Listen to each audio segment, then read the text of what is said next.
नमस्कार दोस्तों, इस वीडियो में हम जानेंगे विराम चिन्ह के विषय में। यदि बात करें कि विराम चिन्ह को अंग्रेज़ी में क्या बोलते हैं, तो इसे हम पंक्चुएशन मार्क्स के नाम से जानते हैं। तो जैसे विराम शब्द से ही ज्ञात हो रहा है कि विराम का अर्थ होता है रुकना या ठहरना। तो इसमें हम सबसे पहले परिभाषा के माध्यम से थोड़ा देखते हैं कि विराम चिन्हों का उपयोग कहाँ किया जाता है।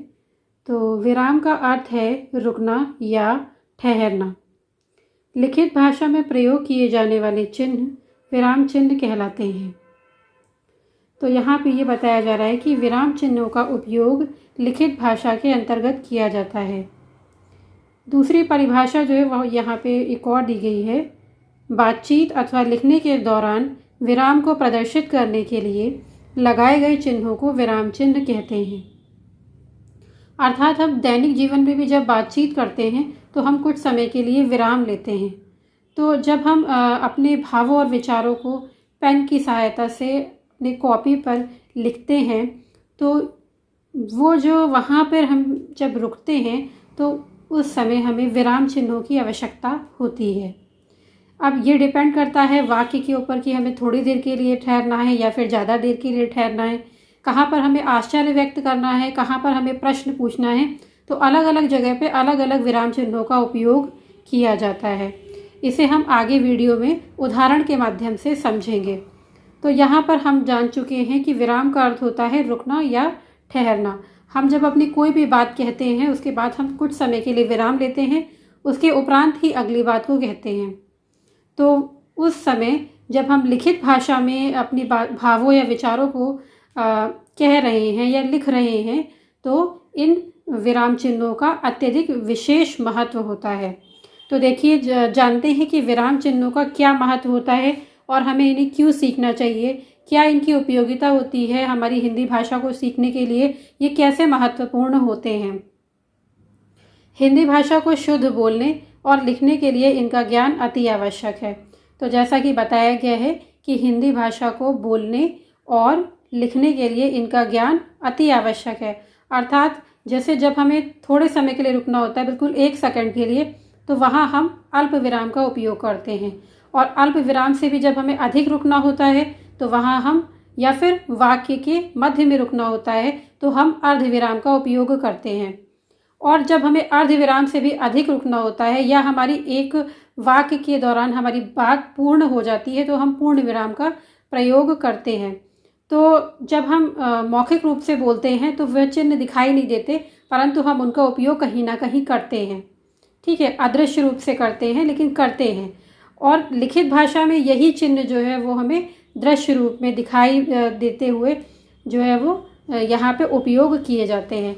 और किस प्रकार से, अगर हम इनका उपयोग नहीं जानते हैं या फिर हम इनका उपयोग नहीं करते हैं तो अर्थ का अनर्थ हो जाता है। अभी हम उदाहरण के माध्यम से जानेंगे। तो यहाँ पे हम ये समझ चुके हैं कि जो हिंदी भाषा है उसके लिए विराम चिन्हों का अत्यधिक विशेष महत्व है या उनका विशेष स्थान है। अगला देखते हैं, इनका उपयोग लेखक अपने विचारों को पाठकों तक स्पष्ट रूप से पहुँचाने के लिए करता है। अर्थात किसी भी लेखक के द्वारा जब कहानी या उपन्यास लिखा जाता है तो वहाँ पे कहानी में कभी दुख का भाव होता है, कभी सुख का भाव होता है, कहीं पर जो है वो हमारा जो है वो मतलब उत्तेजना होती है। जो हमारे विभिन्न प्रकार के रस होते हैं उनका समागम कहीं ना कहीं देखने को मिलता है। तो उनको उजागर करने के लिए हूबहू पाठक जो है उनको जो है महसूस करे, उसके लिए इन विराम चिन्हों का उपयोग लेखक के द्वारा कहानी और उपन्यासों में किया जाता है। तो उसके उपरांत इनका उपयोग कहाँ होता है? इसके प्रयोग से वाक्य का अर्थ समझने में सरलता होती है। अर्थात जहाँ पर इनका उपयोग होता है वहाँ पर हम किसी भी भाव और विचार को जो है वो आसानी से समझ सकते हैं कि मनुष्य क्या कहना चाह रहा है। ठीक है, तो यहाँ पे ये इनकी उपयोगिता या ये कह सकते हैं इनका महत्व है कि हमें इनको क्यों जानना चाहिए। अब उदाहरण के माध्यम से इसे और अच्छे से समझते हैं। यहाँ देखिए, एक उदाहरण दिया गया है। विराम चिन्हों के बदलने से वाक्य का अर्थ भी बदल जाता है। देखिए, 2 वाक्य हैं इसमें और दोनों ही वाक्यों में सेम शब्दों का प्रयोग किया गया, या ये कह सकते हैं कि जैसे शब्द ऊपर प्रयोग किए गए हैं वैसे ही नीचे भी प्रयोग किए गए हैं। परंतु विराम चिन्ह का स्थान परिवर्तन होने से देखिए वाक्य का अर्थ किस प्रकार से बदल गया है। उसे रोको मत जाने दो। यहाँ पर यह वाक्य कह रहा है कि उसे रोकना नहीं है, जाने देना है, जबकि शब्द वही है और विराम चिन्ह जब उसे रोको के बाद लग गया तो यहाँ पे देखिए उसका अर्थ परिवर्तन हो गया। उसे रोको मत जाने दो, ठीक है। अब यहाँ पे कह रहा है कि उसे रोक लो मत जाने दो, जबकि ऊपर वाला वाक्य क्या कह रहा है कि उसे जाने दो, उसे रोको मत, उसे जाने दो। तो देखिए किस प्रकार से विराम चिन्हों से अर्थ जो है वो परिवर्तित हो जाता है। तो अगर हमें सही विराम चिन्ह हमने अपना जो है वाक्य में नहीं लगाया है, या जो भी हमने अपने भाव या विचार व्यक्त किए हैं उसमें सही जगह पे विराम चिन्हों का उपयोग नहीं किया है, तो किस प्रकार से अर्थ का अनर्थ होगा आगे हम देखेंगे। यदि विराम चिन्हों का सही प्रयोग ना हो तो अर्थ का अनर्थ हो जाता है। इसे उदाहरण के माध्यम से समझते हैं। देखिए एक व्यक्ति के द्वारा ये कुछ लिखा गया है और उसने विराम चिन्हों का गलत उपयोग किया है, तो किस प्रकार से अर्थ का अनर्थ हो गया आइए देखते हैं। कल रात एक नवयुवक मेरे पास, पैरों में मोजे और जूते सिर पर, उसके बाद उसने अल्प विराम लगाया है जो कि गलत स्थान पे लगा दिया है। टोपी हाथ में, छड़ी मुंह में, सिगार और कुत्ता पीछे पीछे लिए आया। अर्थात यहाँ पे उसने अल्प विराम जो है वो गलत स्थान पर लगा दिए हैं, इस वजह से अर्थ का अनर्थ हो गया। जबकि उस व्यक्ति को कहना क्या था, कल रात एक नवयुवक मेरे पास, पैरों में मोजे और जूते। यहाँ पर उसकी बात समाप्त हो रही थी, उसके बाद उसे थोड़ा सा पॉज लेना था, तो यहाँ उसे अल्प विराम का उपयोग करना था। सिर पर टोपी, ठीक है, उसके बाद उसे अल्प विराम का प्रयोग किया है। हाथ में छड़ी, उसके बाद अल्प विराम है। मुंह में सिगार और कुत्ता पीछे पीछे लिए आया। तो ये वो कहना चाह रहा था अपने मन के भावों और विचारों के माध्यम से, परंतु उसे क्योंकि विराम चिन्हों का सही से ज्ञान नहीं था और उसने अल्प विराम जो है उसका उपयोग सही से नहीं किया। तो अल्प विराम आप जानते ही कॉमा को कहा जाता है हिंदी में, तो और इंग्लिश में से हम कॉमा के नाम से जानते हैं। तो उसने उसका जब सही प्रयोग नहीं किया तो उसके जो भाव और विचार हैं उनका अर्थ का अनर्थ हो गया। इसी तरीके से एक और हमारे पास उदाहरण है जो कि मैंने एक अखबार की कटिंग में देखा था। मुझे लगा कि आपको शेयर करना जो है वो अच्छा होगा और इससे आपको बहुत अच्छे से समझ में आएगा कि विराम चिन्ह का क्या महत्व है हमारी हिंदी भाषा को सीखने के लिए। तो आइए चलते हैं, उसे भी देखते हैं। यहाँ पे देखिए, एक ग्रामीण पत्नी अपने सैनिक पति को पत्र लिखती है, परंतु विराम चिन्हों से अनभिज्ञ पत्नी ने उस पत्र में अपने भावों और विचारों का किस प्रकार अर्थ का अनर्थ किया है, इसे अवश्य देखें। तो आइए देखते हैं कि पत्नी के द्वारा पति को क्या पत्र में लिखा गया है। प्रिय प्रणाम, आपके चरणों में क्या चक्कर है। उसके बाद उसने प्रश्न सूचक चिन्ह लगाया है। अब उसे क्योंकि विराम चिन्हों का ज्ञान नहीं था तो उसे उसका जहाँ मन करा वहाँ उसने लगा दिया है। आपने कई दिनों से पत्र नहीं लिखा मेरी सखी कमला को, फिर पूर्ण विराम लगाया। देखिए ये लगा हुआ है पूर्ण विराम। नौकरी से निकाल दिया है हमारी गाय ने, फिर पूर्ण विराम लगाया है। अब पूर्ण विराम मैं बोल रही हूँ तो वहाँ पे आपको पूर्ण विराम लिखना नहीं बल्कि पूर्ण विराम का साइन लगाना है और इसका सही स्थान आपको ज्ञात होना चाहिए। बछड़ा दिया है दादाजी ने, उसके बाद अगला है दारू पीनी शुरू कर दी मैंने, फिर पूर्ण विराम।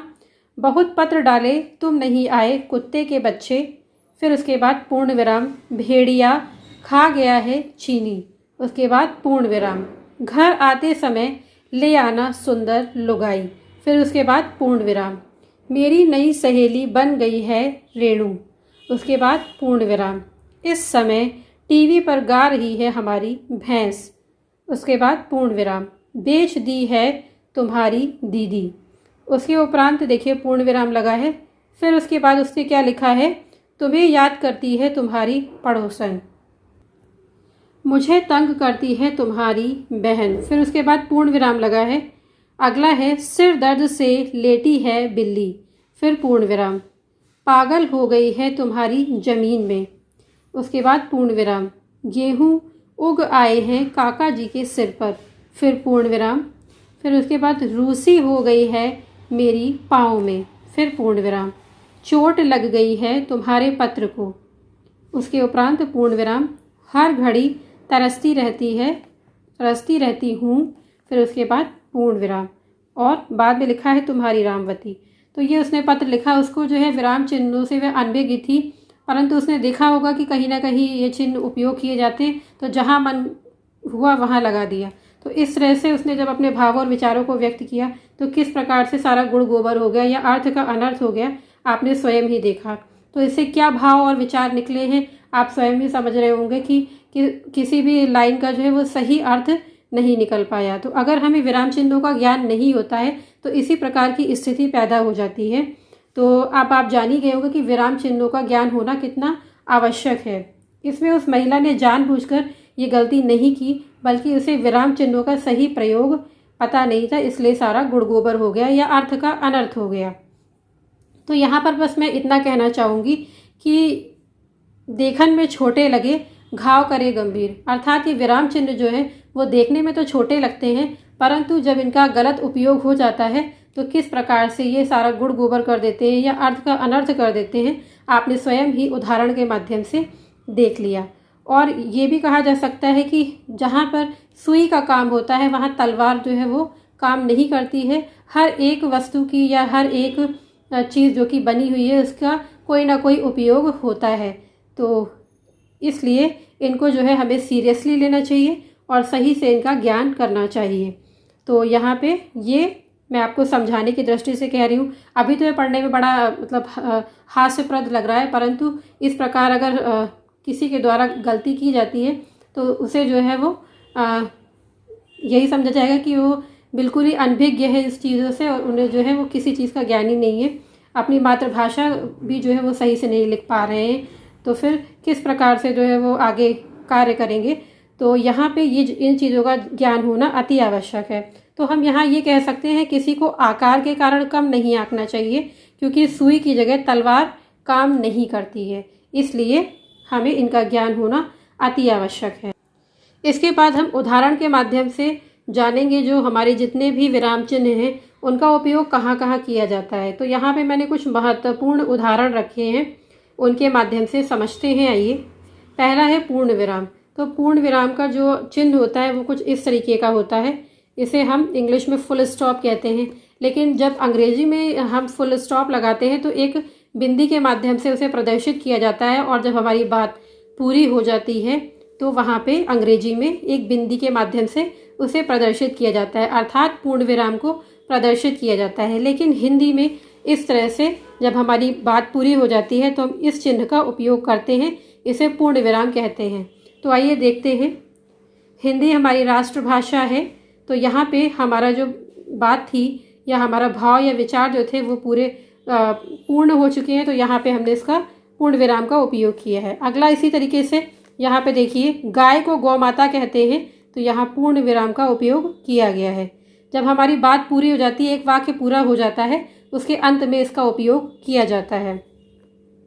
अगला है मैंने अपना काम पूरा कर लिया है, क्षमा कीजिएगा, मैंने अपना काम पूरा कर लिया, ठीक है।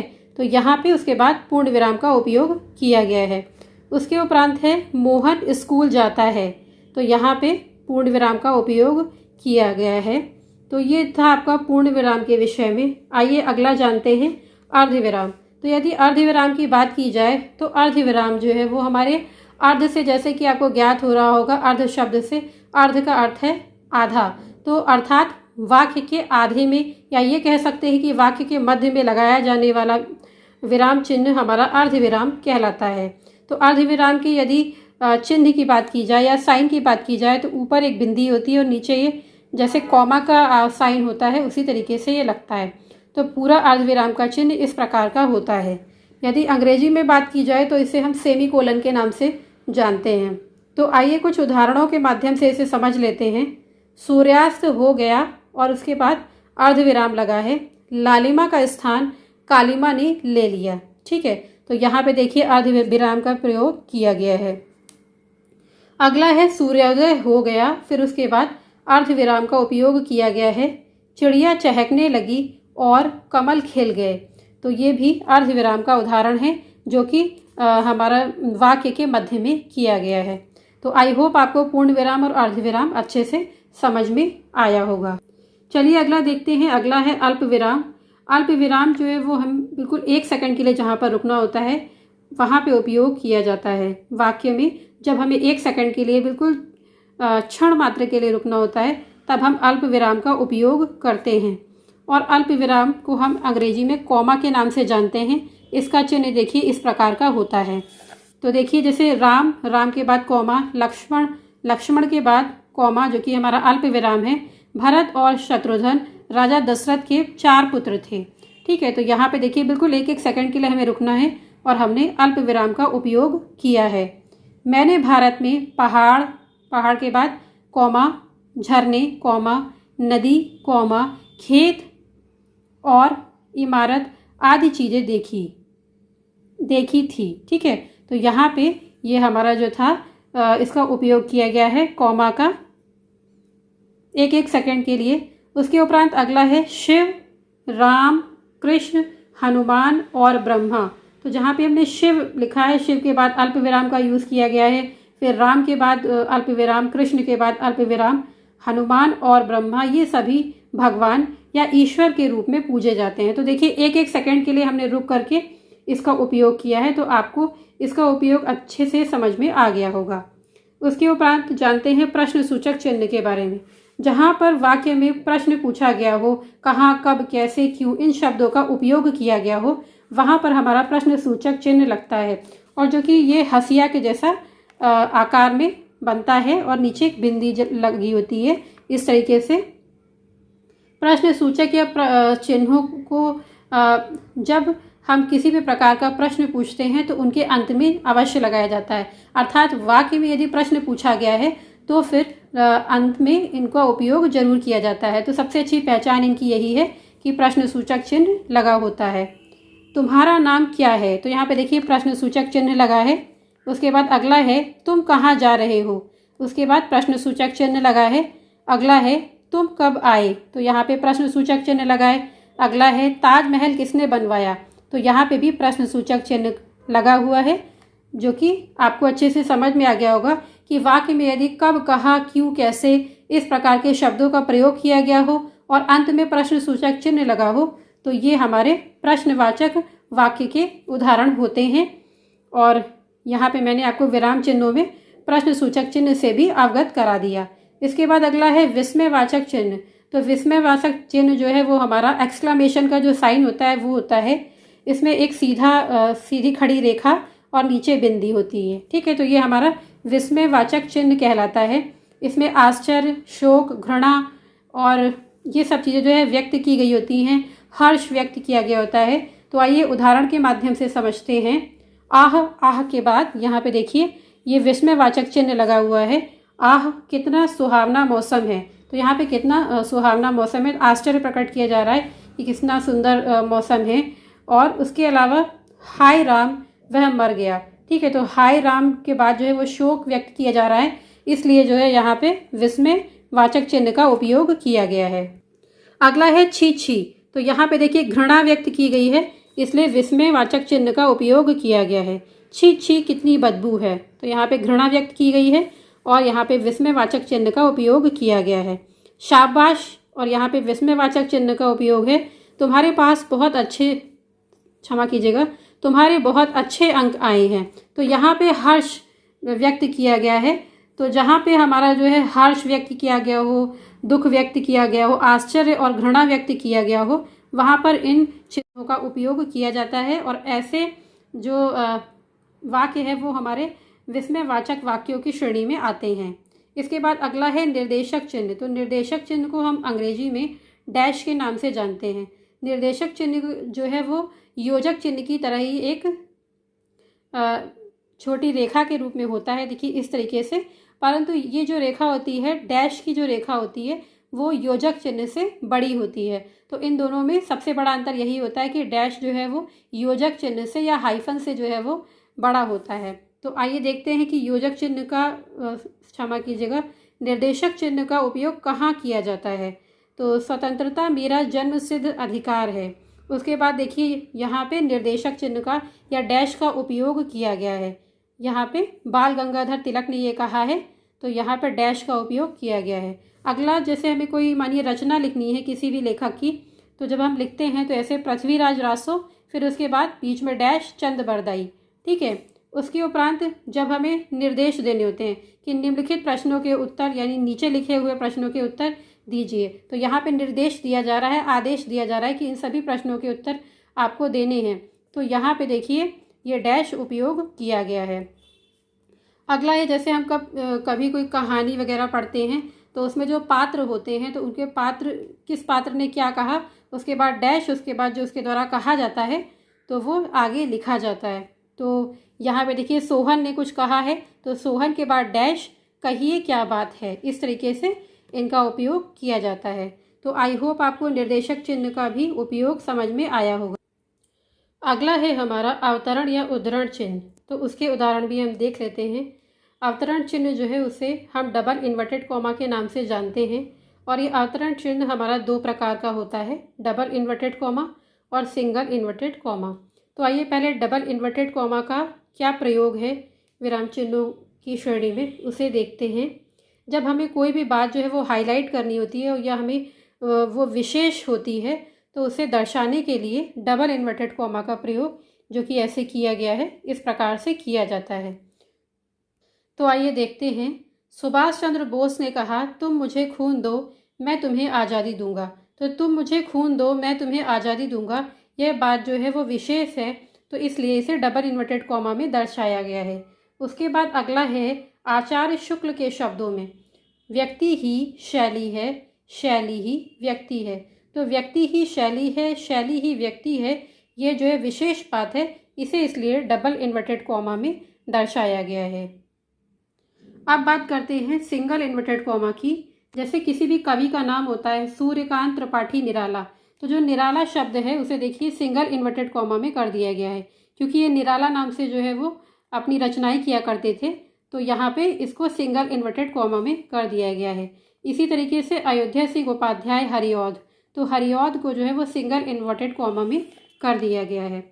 उसके अलावा यहाँ पे जैसे मानिए इसके कवि कबीरदास जी है, तो कबीरदास जी को जो है वो हाईलाइट करना है, तो यहाँ पे जो है वो सिंगल इन्वर्टेड कॉमा का उपयोग किया गया है।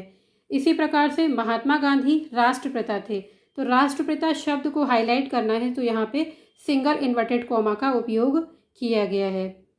उसके उपरांत जानते हैं योजक चिन्ह के विषय में, जिसे कि हम हाइफन के नाम से जानते हैं। और हाइफन और निर्देशक चिन्ह, जैसा कि मैं आपको पहले भी बता चुकी हूँ कि निर्देशक चिन्ह का जो चिन्ह होता है वह बड़ा होता है और हाइफन जो होता है वो छोटा होता है। तो हाइफन का प्रयोग जो है वो हमारा, या योजक चिन्ह का उपयोग द्वंद्व समास के उदाहरणों में किया जाता है। तो आइए नीचे देखते हैं, जहाँ हम विलोम शब्द लिखते हैं वहाँ भी इनका उपयोग किया जाता है। उसके अलावा द्वंद्व समास के उदाहरणों में भी इनका उपयोग किया जाता है। तो यहाँ पे देखिए, ज्योत्सना की छोटी बेटी चांद सी, तो यहाँ पे चांद सी के बीच में योजक चिन्ह का उपयोग किया गया है। उसके उपरांत देखिए, पूर्णिमा खेलते खेलते गिर गई, जैसे हम लिखते हैं खेलते खेलते या धीरे धीरे या दूर दूर, ठीक है, दूर दूर तक ऐसे कर देते हैं ना, दूर दूर तक कहीं पानी नहीं था, तो इस टाइप से लिख देते हैं। तो यहाँ पे जब दो शब्द एक ही मतलब यहाँ पे जब एक शब्द जो है वो दो बार लिखा जाता है तो उसके मध्य में भी इसका उपयोग किया जाता है। और जैसे हमने अभी आपको बताया है कि विलोम शब्द में और द्वंद्व समास के उदाहरण में भी इसका उपयोग किया जाता है। तो रात और दिन, तो यहाँ पे देखिए रात दिन के बीच में भी यहाँ पे हमारा योजक चिन्ह लगा है, माता पिता के बीच में भी योजक चिन्ह लगा है और भाई बहन के बीच में भी योजक चिन्ह का उपयोग किया गया है। तो आई होप आपको योजक चिन्ह अच्छे से समझ में आया होगा। उसके बाद जानते हैं विवरण चिन्ह के विषय में, जिसे कि हम कोलन डैश के नाम से जानते हैं। और इसका चिन्ह जो है इस प्रकार से होता है, दो बिंदियां होती है और एक छोटी सी लाइन होती है, तो इसे हम कोलन डैश के नाम से जानते हैं। जब किसी भी चीज़ को विस्तृत रूप से दर्शाना होता है या विस्तृत रूप उसका लिखना होता है तब इसका उपयोग किया जाता है। जैसे यहाँ पे है समास के 6 भेद होते हैं, तो समास के 6 भेद, उसके बाद समास के नीचे 6 भेद लिखे जाएंगे और उन्हें विस्तार पूर्वक बताया जाएगा, तो यहाँ पे कोलन डैश का उपयोग किया गया है।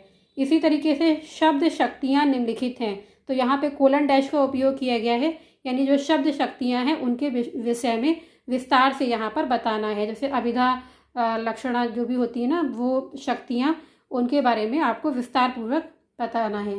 अगला है भाषा के दो रूप है, तो जो भाषा के दो रूप हैं उन्हें विस्तार पूर्वक यहाँ पे बताना है। पहले दोनों रूपों का नाम, उसके उपरांत जो है उनके विषय में विस्तार पूर्वक बताना है, इसलिए इस चिन्ह का उपयोग किया गया है। अब आम के निम्न फायदे हैं, तो यहाँ पे इसका उपयोग किया गया है और जितने भी फायदे होंगे आम के वो नीचे लिखे जाएंगे। ठीक है, तो यहाँ पे देखिए अगला है हमारा संज्ञा के 3 मुख्य भेद होते हैं। तो संज्ञा के 3 मुख्य भेदों के बारे में विस्तार पूर्वक बताने से पहले यहाँ पे इस चिन्ह का उपयोग किया गया है, फिर उसे विस्तार पूर्वक बताया जाएगा। वचन के 2 भेद होते हैं, तो यहाँ पे देखिए उन्हें भी विस्तार पूर्वक बताया जाएगा, इसलिए इस चिन्ह का उपयोग किया गया है। आई होप विवरण चिन्ह आपको अच्छे से समझ में आ गया होगा। उसके बाद जानते हैं कोष्ठक के विषय में। तो कोष्ठक को हम ब्रैकेट के नाम से जानते हैं और यहाँ मैंने आपको 3 ब्रैकेट जो है वो शो किए हैं, राउंड ब्रैकेट, कर्ली ब्रैकेट और स्क्वायर ब्रैकेट। तो ये 3 प्रकार के ब्रैकेट हैं। यहाँ पे हम देखते हैं कि इनका उपयोग कहाँ किया जाता है। तो जैसे देखिए यहाँ लिखा गया है, सुमित्रानंदन पंत जी प्रकृति के सुकुमार कवि के नाम से जाने जाते हैं।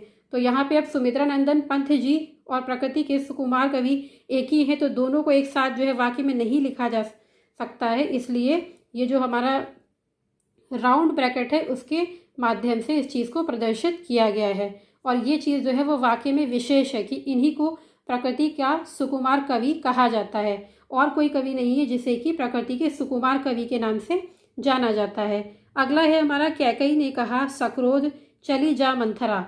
अब जैसे कोई भी मतलब हमारा कहानी है या फिर जैसे रामायण का है, तो वहाँ पे किसी भी पात्र का जो है हाव भाव प्रदर्शित करना होता है, तो उसे हम ब्रैकेट में जो है वो प्रदर्शित कर देते हैं इस तरीके से, क्योंकि वहाँ पे सक्रोध जो है वो लिख करके ही प्रदर्शित किया जाएगा। जब कोई चीज़ लिखित रूप में है तो लिख करके ही प्रदर्शित किया जाएगा वहाँ पे, तो इसको प्रदर्शित करने के लिए भी हम ब्रैकेट का उपयोग करते हैं।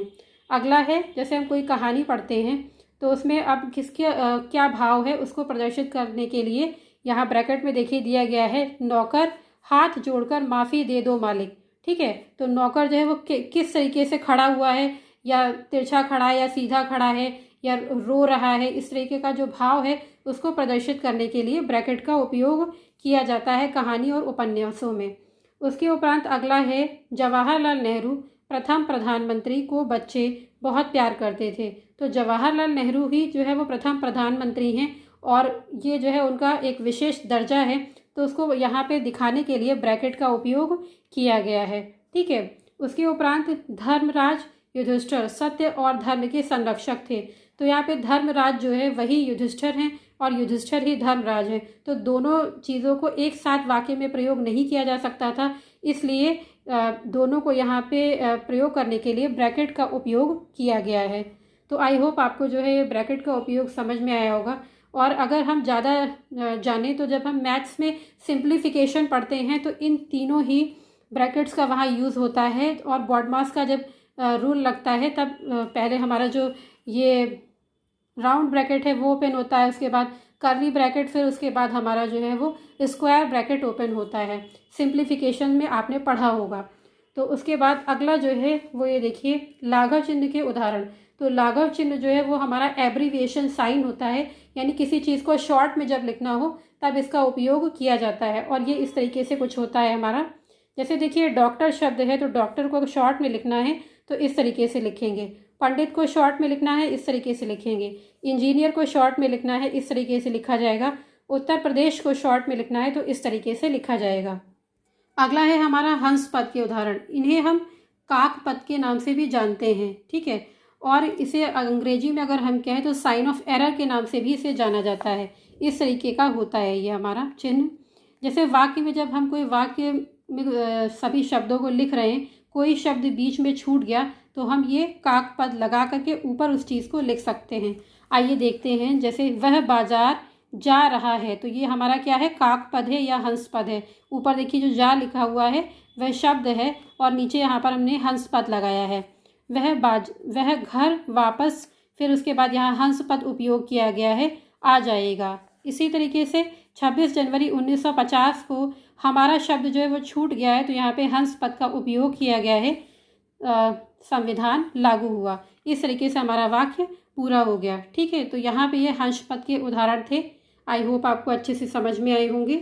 उसके बाद हम जानते हैं समता मूलक या तुल्यता सूचक चिन्ह के उदाहरण के बारे में, जो कि हमारा साइन ऑफ इक्वालिटी के नाम से अंग्रेजी में जाना जाता है। ये कुछ इस तरीके का होता है, जैसे जब हम शब्दार्थ लिखते थे तो उस समय इनका उपयोग अत्यधिक किया जाता था। तो आइए इसको भी जान लेते हैं। इसका प्रयोग शब्दार्थ लिखने में तथा संधि के उदाहरण लिखने में अत्यधिक किया जाता है। तो यहाँ देखिए, जैसे क्षिति दिया गया है तो क्षिति माने पृथ्वी होता है, तो यहाँ पे बराबर का निशान लगा दिया गया। और दैत्य माने राक्षस होता है, तो यहाँ पे बराबर का निशान लगा दिया गया। इसी तरीके से जब हमें ये संधि लिखनी होती है तो तपः प्लस वन, तो तपोवन, ठीक है, इस तरीके से हुआ, तो यहाँ पे बीच में बराबर का निशान लगाया गया। विद्या प्लस आलय, तो यहाँ बराबर का निशान लगाया गया, जिसे कि हम तुल्यता सूचक चिन्ह के नाम से जानते हैं, और बना शब्द विद्यालय। उपकार ना मानने वाला इजिकल्स टू, या यहाँ पे हम लोग इजिकल्स टू बोल देते थे, तो साइन ऑफ इक्वालिटी को, तो ये हो गया हमारा कृतधन। युद्ध में स्थिर रहने वाला, फिर यहाँ पे आपका आ गया तुल्यता सूचक चिन्ह युधिष्ठिर। तो आई होप आपको तुल्यता सूचक या समतामूलक चिन्ह भी समझ में आ गया होगा। आप जानते हैं उपविराम के विषय में। उपविराम को इंग्लिश में कोलन के नाम से जानते हैं, और ये इसका जो है वो चिन्ह है। इस तरीके का कुछ उपविराम होता है हमारा। तो उपविराम को हम अपूर्ण विराम के नाम से भी जानते हैं। उपविराम का अत्यधिक प्रयोग जो है वो शीर्षक लिखने के लिए किया जाता है, जैसे कामायनी। उसके बाद देखिए उपविराम यहाँ पे लगा हुआ है, एक अध्ययन, ठीक है। इसी तरीके से विज्ञान, फिर उसके बाद उपविराम वरदान या अभिशाप। उसके बाद अगला है जीवन के रंग, फिर उसके बाद यहाँ पे हमारा उपविराम लगा हुआ है हंसी, खुशी और गम। तो इस तरीके से यहाँ पे शीर्षक को लिखने के लिए उपविराम का अत्यधिक उपयोग किया जाता है। तो आइए चलते हैं अपना अगला जो विराम चिन्ह है उसकी ओर। पुनरुक्ति सूचक चिन्ह, इसको हम अंग्रेजी में रिपीट पॉइंटर सिंबल के नाम से भी जानते हैं, और इसका चिन्ह कुछ इस तरीके का होता है हमारा। जब हम संस्कृत में रूप लिखते हैं तो वहाँ पे कई बार जो है वो कुछ शब्द रिपीट हो जाते हैं, तो उस जगह पे रिपीट पॉइंटर सिंबल लगाया जाता है, यानी कि हमारा जो है पुनरुक्ति सूचक चिन्ह लगाया जाता है। यहाँ पर हमारा रामाभ्याम लिखा हुआ है, तो रामाभ्याम को हम 3 बार ना लिख के नीचे जो है इसी चिन्ह का उपयोग कर देंगे। और यहाँ पे रामेभ्य लिखा हुआ है, तो रामेभ्य के बाद भी हम पुनरुक्ति सूचक चिन्ह का उपयोग यहाँ पे करेंगे। यहाँ पे रामियों के बाद पुनरुक्ति सूचक चिन्ह का उपयोग किया गया है। यहाँ रामों के बाद भी करना था मुझे, परंतु मैंने इसको 2 बार ऐसे लिख दिया है। इसे ऐसे भी लिख सकते हैं, परंतु सही तरीका जो है वो आपका ये ज़्यादा सही है कि आप जो है वो कई बार अगर कोई चीज़ रिपीट हुई है तो वहाँ पे पुनरुक्ति सूचक चिन्ह का उपयोग करें। तो पुनरुक्ति सूचक चिन्ह का इतना ही उपयोग है। उसके बाद लोप चिन्ह का देखिए, हम लोप चिन्ह के बारे में आपको बताते हैं कि लोप चिन्ह जो होता है उसका उपयोग कहाँ किया जाता है, और यदि इसे हम इंग्लिश में क्या कहते हैं, तो इंग्लिश में इसे मार्क ऑफ ओमिशन के नाम से जाना जाता है। जैसे देखिए यहाँ पे एक वाक्य दिया गया है, राम ने मोहन को गाली दी, ठीक है, तो उसके बाद जो भी आगे का है वो हमारा लोप कर दिया गया है, तो इसलिए यहाँ पे लोप चिन्ह का उपयोग किया गया है। उसके आगे भी कुछ और बात है, परंतु यहाँ पे लोप चिन्ह का उपयोग कर दिया गया है। इसी तरीके से वाक्य है अगला, मैं सामान उठा दूंगा पर, उसके बाद लोप चिन्ह का उपयोग किया गया है। इसी तरीके से देखिए कि ये दोहा है, रहीमन पानी राखिए बिन पानी सब सून, इस तरीके से पूरा दोहा है, तो वो पूरा दोहा ना लिख करके यहाँ पे लोप चिन्ह का उपयोग कर दिया गया है, और मानुष चून तक ये दोहा है ये बताया गया है यहाँ पे। उसके बाद अलावा सबसे अच्छा उदाहरण लोप चिन्ह का, जैसे जब आप ATM यूज़ करते हैं तो उसमें आप OTP डालते हैं, या फिर आप जो है खाता संख्या डालते हैं, या अपना पिन डालते हैं, तो इस तरीके का कुछ लोप चिन्ह जो है वहाँ पर आपको प्रदर्शित होता है। तो उसका ये लोप चिन्ह का इतना ही उपयोग है यहाँ पे कि ये जैसे यहाँ पे जब हमें सारे अंक जो है वो शो नहीं करने होते हैं तो उसका उपयोग यहाँ पे किया जाता है। तो ये था लोप चिन्ह के विषय में। आइए जानते हैं दीर्घ उच्चारण के विषय में। दीर्घ उच्चारण जो है उसे हम इस चिन्ह से प्रदर्शित करते हैं, और इसे अंग्रेजी में लॉन्ग एसेंट मार्क के नाम से जाना जाता है। इसका अत्यधिक प्रयोग जो है वो वेदों में किया जाता है, तथा दोहों की मात्रा के रूप में भी इसका उपयोग किया जाता है। दोहों में जब दीर्घ मात्रा लगानी होती है तब इसका उपयोग किया जाता है। देखिए नीचे एक दोहा दिया गया है, रहीमन पानी राखिए बिन पानी सब सून, पानी गए न उबरे मोती मानुष चून। तो यहाँ पर जो रहीमन पानी है, तो पानी में यहाँ पे देखिए ये हमारा दीर्घ उच्चारण चिन्ह लगाया गया है, ये यहाँ पे इस तरीके से। तो ये दीर्घ मात्राओं के लिए प्रयोग किया जाता है, जहाँ पे दीर्घ वर्णों की मात्राएं होती हैं, वहाँ पे इसका उपयोग किया जाता है। तो ये देखिए यहाँ पे भी पानी शब्द जब लिखा गया तो इसका उपयोग किया गया है। तो इसका अत्यधिक उपयोग जो है वो दोहों के लिए किया जाता है, दोहों की मात्रा के रूप में।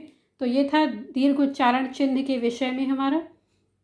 तो इस वीडियो में मैंने आपको बताया विराम चिन्ह की परिभाषा, विराम चिन्ह का हमारे जीवन में क्या उपयोग है, हमें उसे क्यों सीखना चाहिए, ये बताया। और उसके अलावा सभी विराम चिन्हों को उदाहरण के माध्यम से आपको ये बताया कि कहाँ पे इन विराम चिन्हों का उपयोग किस प्रकार से हमें करना चाहिए। आई होप आपको ये वीडियो अच्छी लगी होगी और आपके लिए हेल्पफुल रहेगी। तो तब तक के लिए बाय बाय, और मिलते हैं अपने अगले वीडियो में। और इसी प्रकार की वीडियो देखने के लिए हमारे चैनल से जुड़े रहिए और हमारे चैनल को लाइक एंड सब्सक्राइब करना ना भूलें।